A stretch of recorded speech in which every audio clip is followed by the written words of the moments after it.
তাকে তুমি বৈষ্ণব বলে প্রণাম করিও মা।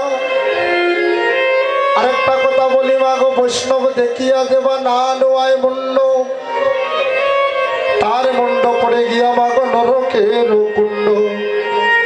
আর বৈষ্ণব দেখিয়া দেবা আরে নয়নে সায়, লোহার রশিয়ে চক্ষু বাহির করে জমরায়।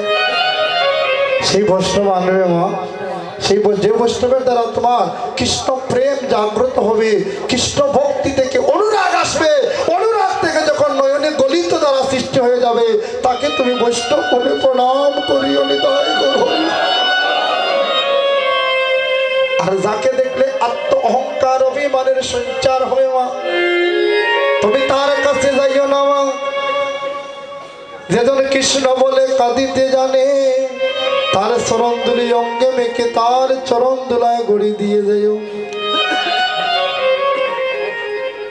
এই কথা যখন বলছে মহাপ্রভু, মা বলছে ধন্য প্রভু ধন্য, আজ তুমি আমাকে ধন্য করে দিলে। বলছে মা কি করতে হবে? বৈষ্ণব আমন্ত্রণ করতে হবে, যেবা গায় যেবা যায়। একবারের মধ্যে যদি পিতা পুত্র গায়ক বাদক হয়ে মা, তুমি তাদের কি করবে? গলবেস্র হয়ে একটা পান সুপারি সাথে কিছু দক্ষিণা করে দিয়ে তুমি তাকে ষষ্ঠাঙ্গে পরিপাত করে আমন্ত্রণ করবে, নিমন্ত্রণ করবে না, আমন্ত্রণ করে তাদেরকে আহ্বান করবে। দেখবে তোমার যজ্ঞ অটোমেটিকলি হয়ে যাবে মা।